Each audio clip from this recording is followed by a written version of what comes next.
Assalamualaikum warahmatullahi wabarakatuh. Bersama Cikgu Helda dalam mata pelajaran Grafik Komunikasi Teknikal tingkatan 4.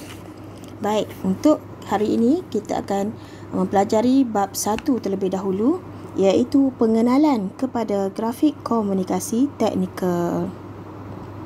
1.1 Pengenalan kepada grafik komunikasi teknikal.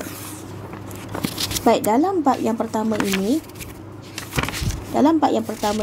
kita akan mempelajari berkenaan dengan pengenalan GKT, media dan peralatan GKT, menyediakan kertas lukisan teknikal, melukis garisan dan menulis huruf dengan teknik yang betul, melakar lukisan ortografik, lukisan isometri, lukisan oblik dan lukisan perspektif. Baik, yang pertama kita pergi kepada evolusi lukisan teknikal. Sejak zaman dahulu lagi, manusia menggunakan lukisan sebagai salah satu medium untuk berkomunikasi. Catatan sejarah tamadun manusia menyaksikan bahawa pelbagai simbol dan ukiran telah digunakan sebelum wujudnya tulisan. Contohnya, bangsa Mesir menggunakan huruf hieroglif. Mereka menggunakan huruf hieroglif yang menyerupai pelbagai bentuk termasuk haiwan dan manusia bagi menyampaikan mesej tertentu. Di negara kita, perkembangan lukisan juga telah lama wujud sebenarnya. Penemuan lukisan di dinding gua batu telah membuktikan masyarakat ketika itu telah pun menggunakan lukisan sebagai satu medium untuk berkomunikasi. Kemudian, bermula era 90-an, revolusi komputer pun bermula dan mulalah mengubah landscape teknologi dan komunikasi maklumat. Penggunaan perisian lukisan berbantu komputer CAD dalam menyiapkan lukisan bukan saja lebih cepat tetapi berupaya meningkatkan kualiti persembahan secara lebih mudah, terperinci dan berkesan. Ini adalah agensi-agensi yang terlibat dalam kepiawaian lukisan teknikal.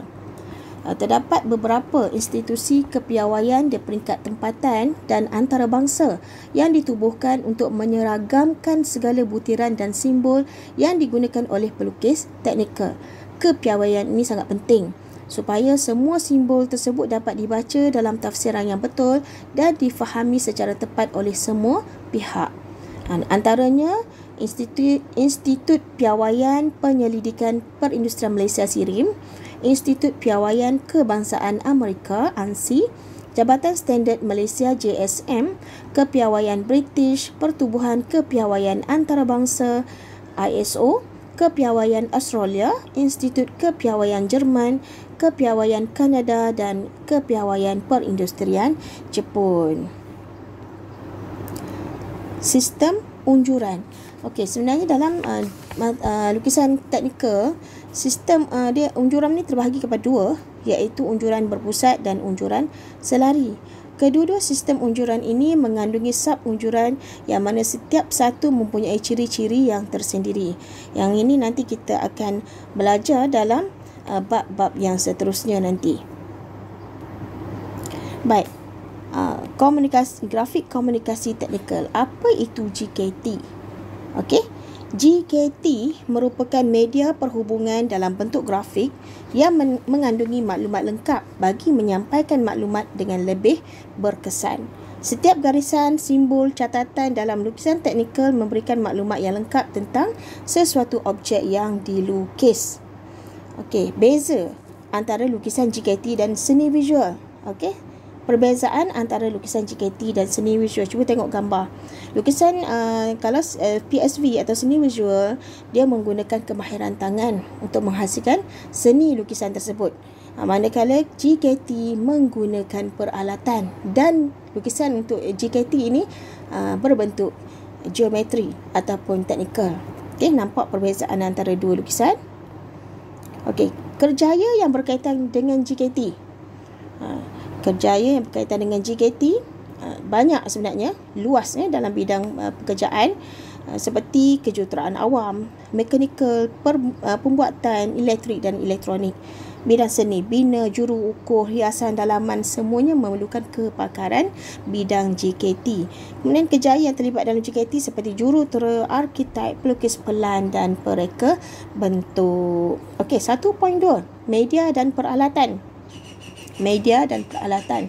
Bagi tujuan melukis secara manual, terdapat pelbagai peralatan asas yang perlu kita gunakan.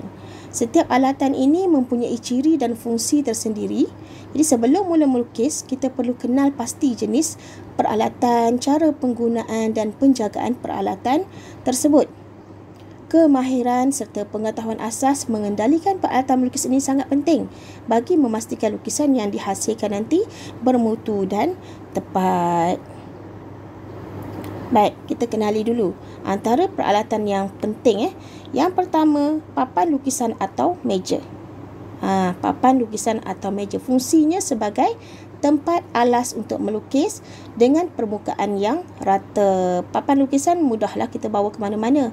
Kalau meja lukisan pula khusus untuk melukis yang dapat memberi keselesaan kepada pengguna. Kalau papan kita boleh bawa pergi mana-mana fleksibel. Okay, kemudian papan lukisan atau meja lukisan seharusnya dijaga dengan baiklah supaya berfungsi dengan baik, dan ini termasuk dalam aspek kebersihan permukaan dan sisi rata dan lurus. Kemudian sesi kuti. Sesi kuti dia diperbuat daripada kayu atau plastik. Ada dari kayu, ada yang dari plastik. Sesi kuti mempunyai dua bahagian utama, iaitu kepala dan bilah panjang yang saling bersudut tepat. Seperti gambar rajah, cuba lihat gambar rajah. Dan sesi kuti ini digunakan bersama dengan papan lukisan atau meja lukisan. Sesi kuti diguna untuk membina garisan ufuk dengan lurus. Dan ciri-ciri sesi kuti yang baik ialah bahagian pinggir bilah tu panjang dan lurus. Penyambung antara bilah dan kepala kukuh serta tidak melengkung. Kemudian yang ketiga, sesi kuset. Sesi kuset terdiri daripada set sesiku yang mempunyai sudut 30 darjah, 60 darjah dan 90 darjah. Manakala satu lagi mempunyai sudut 45 darjah, 45 darjah dan 90 darjah. Seperti dalam gambar yang ditunjukkan. Fungsi sesiku set untuk menghasilkan garisan tegak, condong dan selari. Sesiku set digunakan bersama dengan sesiku T. Okey, ciri-ciri sesiku set yang baik ialah yang pertama, bahagian tepi sesiku set mestilah dalam keadaan lurus. Dan yang kedua, sesiku set tidak melengkung. Okey, seterusnya jangka lukis.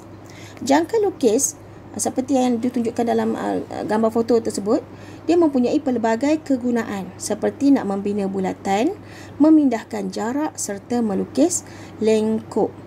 Kemudian lengkung perancis, French curve, dan juga lengkung fleksibel, flexible curve.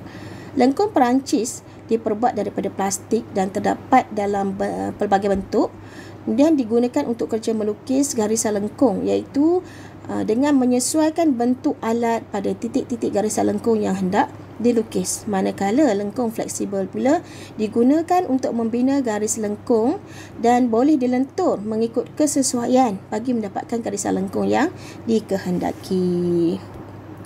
Kemudian yang paling penting ini iaitu pensel.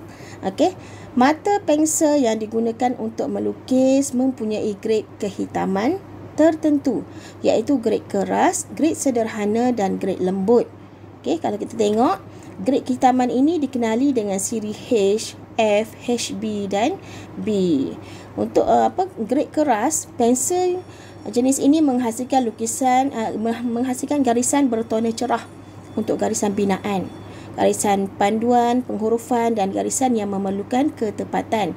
Manakala grade sederhana, pensel grade sederhana menghasilkan garisan sederhana bertona cerah. Pensel ini sesuai membuat lakaran, penghurufan, tanda anak panah, garisan objek dan garisan tengah. Manakala yang grade lembut, pensel grade ini menghasilkan garisan yang tebal lah. Okey, 1.3, menyediakan kertas lukisan teknikal. Okey, terdapat pelbagai saiz kertas lukisan yang biasa digunakan. Saiz kertas lukisan ini dipilih mestilah sesuai dengan keperluan penggunaan. Untuk tujuan pembelajaran, saiz kertas yang lazim kita guna ialah saiz A4 atau A3. Okey, melaras kertas lukisan. Okey, untuk melaras kertas di atas papan lukisan, kita ada beberapa langkah. Langkah yang pertama, rapatkan bahagian kepala sisikuti pada tepi kiri papan lukisan terlebih dahulu. Kemudian yang kedua, letakkan kertas di atas pinggir bilah sisikuti. Kemudian lekatkan pita perekat di kedua-dua penjuru atas kertas. Dan yang terakhir, gerakkan sisikuti ke bahagian tengah kertas. Kemudian lekatkan pita perekat di kedua-dua penjuru bawah kertas. Baik, 1.4, melukis garisan dan huruf. Okey, dalam bidang teknikal, garisan yang digunakan dalam lukisan mempunyai maksud yang tersendiri. Terdapat beberapa abjad garisan yang perlu dipelajari oleh individu yang terlibat dalam JKT. Antaranya, garisan binaan. Garisan binaan merupakan garisan yang digunakan pada peringkat awal kerja melukis. Kemudian garisan objek. Garisan objek merupakan garisan yang digunakan pada peringkat akhir kerja melukis yang perlu dihitamkan.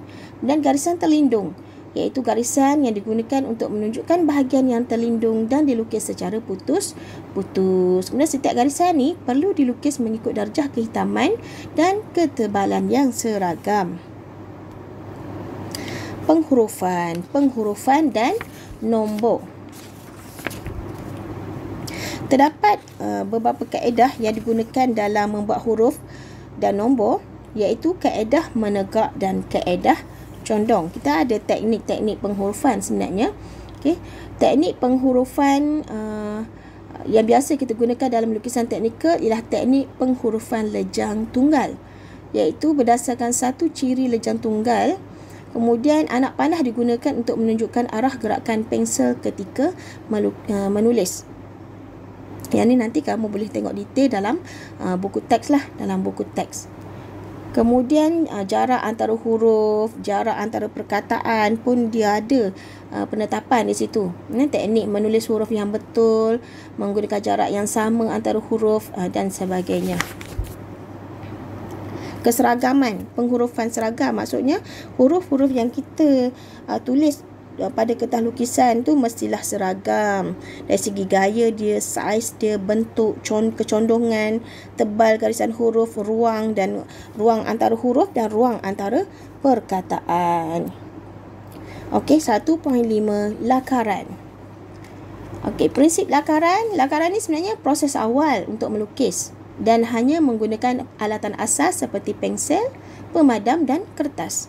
Jika melukis secara lakaran, objek yang dilukis masih tertakluk kepada ciri-ciri lukisan teknikal. Okey, masih lagi tertakluk dengan ciri-ciri lukisan teknikal. Dan lakaran boleh dibuat dalam 2 atau 3 dimensi.